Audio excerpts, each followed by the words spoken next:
If people wanted an I-thou relationship with all living things, the way they want cars and makeup and a happy stock portfolio.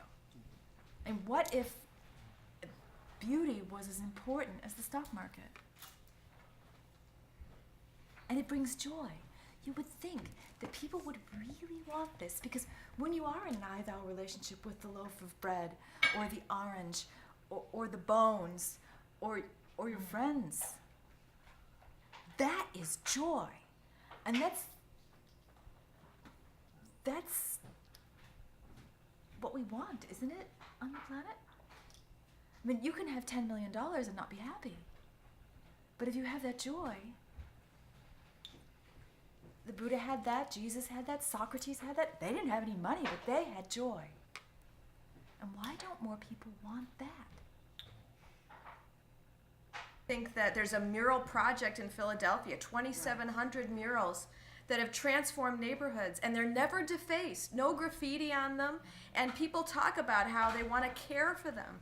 And I think that when people get a taste of this beauty, they want to care for it, for each other. They want to raise this. And so painting murals in a neighborhood that has only seen poverty and injustice is transformative, because it gives people a taste of what's possible.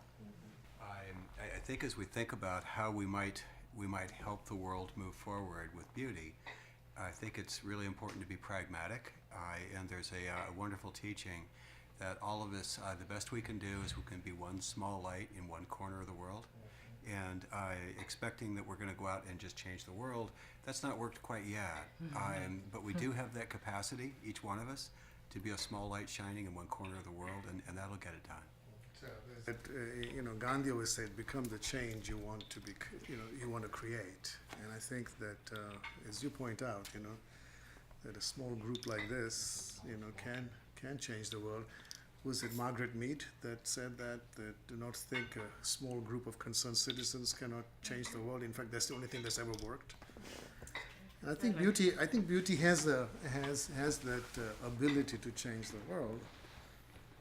And maybe you do this one soul at a time, and maybe we do it as you point out. We have to educate and not so much educate it, but have them taste the experience of it. I truly believe that the way we shift it is through building, education, building spirituality, and beauty to me is very spiritual. And I think if you can see with realize, you do realize that inclusiveness, that we are really one human race, no matter what our race and color and religion and socioeconomic status is. We're really one human race.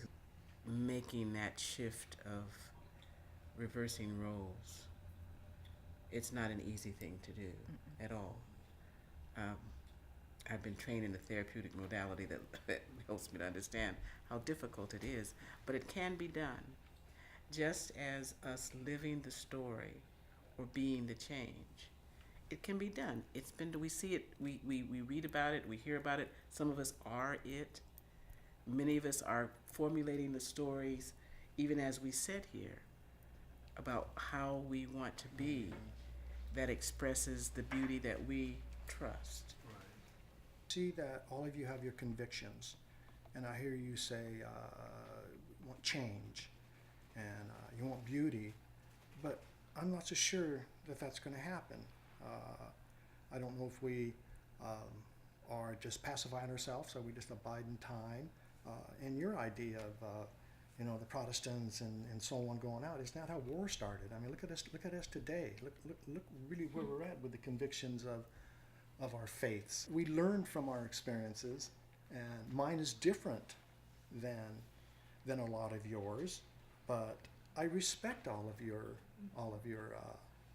opinions and your faiths, but I don't see any change. I think you are so convicted to your thought that I'm not so sure that you would be influenced by another with that stuff. We have to acknowledge and recognize that we all come from the same source. The soul, the Great Spirit, is not young or old or rich or poor or black or white or yellow or Christian, Jew, Muslim, Buddhist, right? or male female, right? The spirit we all have is beyond all of that. And at that level, I can connect with anybody and say, you know, if I look in your eyes, okay, I see the same spirit as me. And you know, I didn't learn this, I learned it the hard way. Some of you may know my story, but my son was murdered 15 years ago by a 14-year-old gang member. He was a pizza delivery man, and he worked weekends, Fridays and Saturdays. He was wrong place, wrong time, and he was a San Diego State student. Well, I took a different response to it. I saw there were victims at both ends of the gun. I saw my son was a victim of the 14-year-old. I saw the 14-year-old as a victim of our society. So 9 months later, I forgave him and started a foundation to keep kids away from gangs. And my partner is the grandfather and guardian of my son's killer. We work together. We go to school, we introduce this man's grandson killed this man, so we do it together. 5 years later, I went to meet the young man who killed my son. He was 19, right? And he's African American, my roots are Eastern, right? And I'm sitting as close to him as I am to the rabbi, thinking, and he's looking in his eyes, thinking, I want to find a murderer in him. And I looked in his eyes for a very long time. I didn't see a murderer in him. I saw another soul, much like me, much like you. Sure, he'd murdered my son. That does not make him unhuman. He is a human being. And I've forgiven him and offered him a job at the foundation.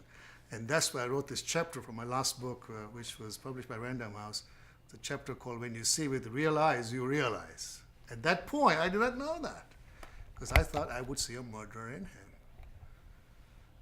So the point I'm trying to make is that ability to recognize that he came from the same source as I did was important, you know, because I saw another human being in there.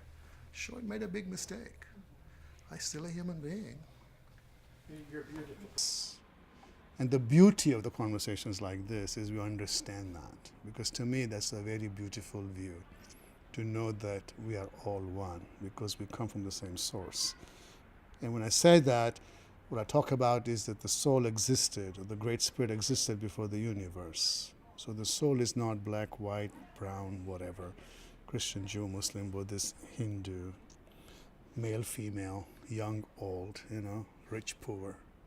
We are one human race. And I think if you can get that perspective out there, that to me is beauty.